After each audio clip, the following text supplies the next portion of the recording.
She call me Luda, bitch, I roll out with my shooters.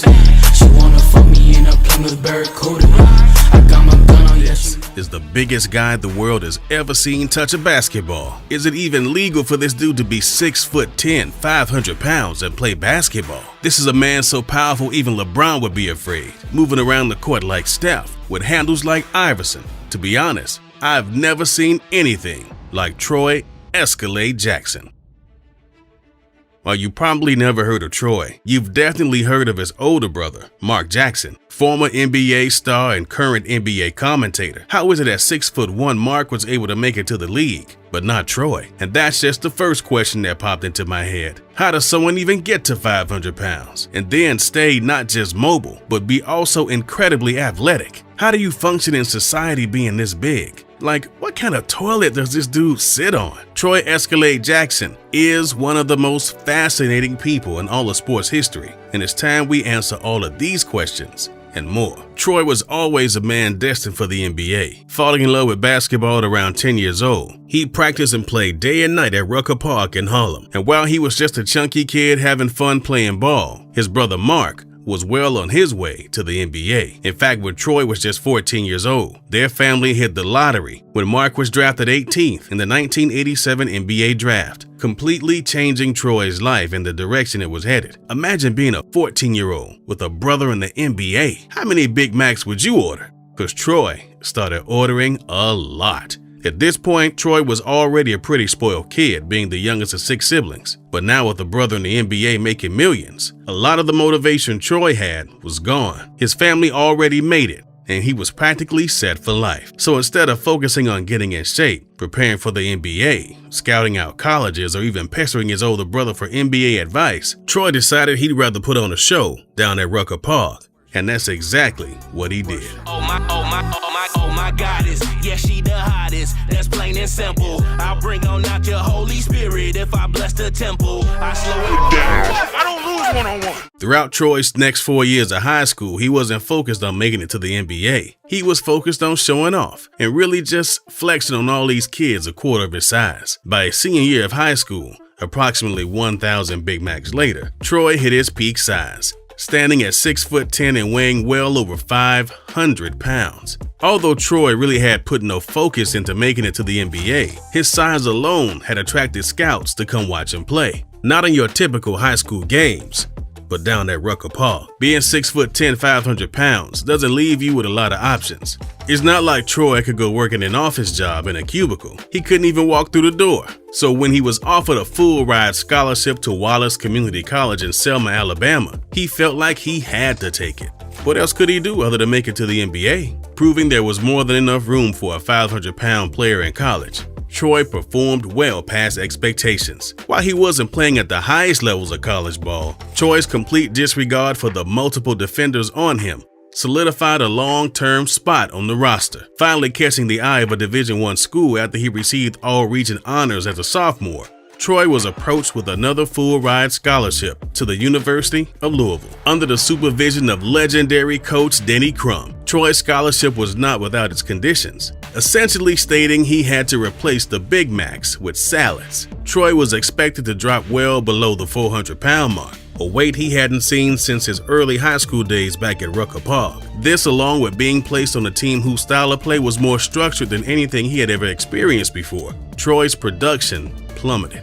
No longer having extra weight to put to use, he was now a big man on a roster who frankly saw him as a freak. Playing only 20 games over his 2-year stint at Louisville, the only thing Troy gained from his experience was a bachelor's degree in communications. Depressed and down on his luck, Troy turned to the one thing he loved more than being at Rucker Park: his love for the McDonald's Big Mac. Going to the same McDonald's he had gone to as a kid in Harlem, Troy was out of college, back in town, and back on his way to 500 pounds. With time on his hands, Troy quickly found himself a spot playing with the Harlem Globetrotters. Now, Troy would only play alongside them for a brief period, but he had no idea that his next big opportunity was just around the corner. While Troy was busy dunking on some 100-pound kids down at Rucker Park, right down the street was a small sports gear company, a company known as AND1. Now, at the time, AND1 was in its infancy, and as a company, they were looking for any way to market their sports apparel. and that's when a tape landed on their desk showing off some local street ball highlights.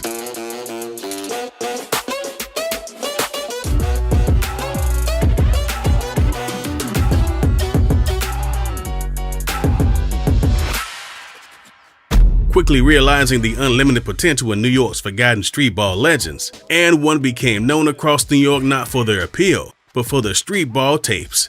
Starting out as a gimmicky tape, And One Mixtape Volume 1 was given out if you bought $100 of apparel, and people were quick to line up and down the street like this tape was a new Supreme drop. And One immediately realized they had struck gold here, organizing an And One tour that promoted the company's image, establishing rosters by season like any other formal league would. And One broke into significance after scoring airtime on ESPN in the early 2000s, which just so happened to be the time Troy Escalade Jackson jumped on the scene, making a crater-like impact that rose And One to national recognition. Troy's instant popularity amongst fans as the lovable giant made him a staple of the league's subsequent tours. Joining up with the team the same year as ball handling legend and now YouTuber, The Professor, Troy found an unlikely friend in the 5'10", 150-pound point guard. With Troy's presence, And One quickly started expanding from New York to Miami, Philly, DC, and eventually across the nation. And One's success is almost exclusively owed to the 500-pound ball handling monster. And just like that, And One took the nation by storm, selling out arenas. Thousands of fans lined up eagerly to see just how Escalade could move up and down the court like a Ferrari. Reaching an all-time peak in popularity in 2005, Troy had done the impossible when he and The Professor made the cover of Sports Illustrated.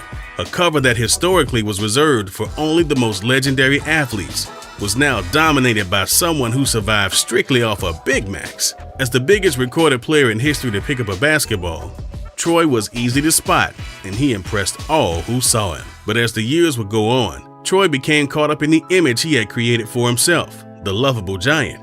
I mean, just to put his popularity in perspective, this is a guy who was more well-known playing in a discount league than actual NBA players.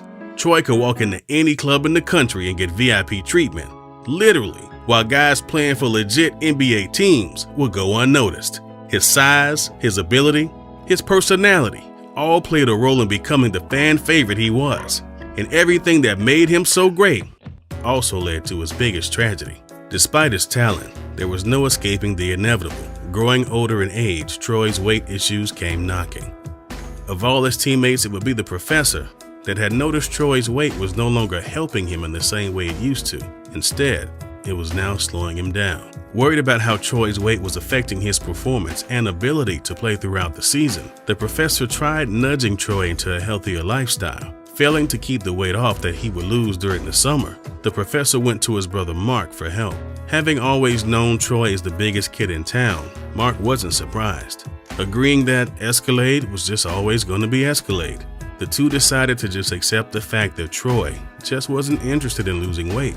And how could he be? Troy's entire success story gravitated around the fact he was such a great baller at his weight, doing things no one thought possible. Placed in a position to double down and continue his career at his weight, or listen to his body at the risk of losing it all, Troy made the decision many of us would. After years of abuse, his body had finally reached a breaking point. In 2011, while in the middle of promoting an upcoming street ball tour, Troy unexpectedly died in his sleep at the age of 38. Having just passed his physical to play with the Ball Up tour, Troy's death came as a huge surprise to everyone but himself. Diagnosed with hypertensive heart disease, Troy's inability to lose the weight when he needed to had come full circle. And just like that, the sports world lost one of its most fascinating characters. Redefining what it meant to be a sports entertainer, Troy's impact on basketball is one that will never be forgotten. He was clearly a man with the connections, skill, drive, and talent to make it to the NBA and beyond. But at the end of the day, Troy followed what he truly loved until the day he died, being the lovable giant that really just wanted to entertain. If you've enjoyed this video, then we're sure you'll enjoy the next one. Click on right now and enjoy.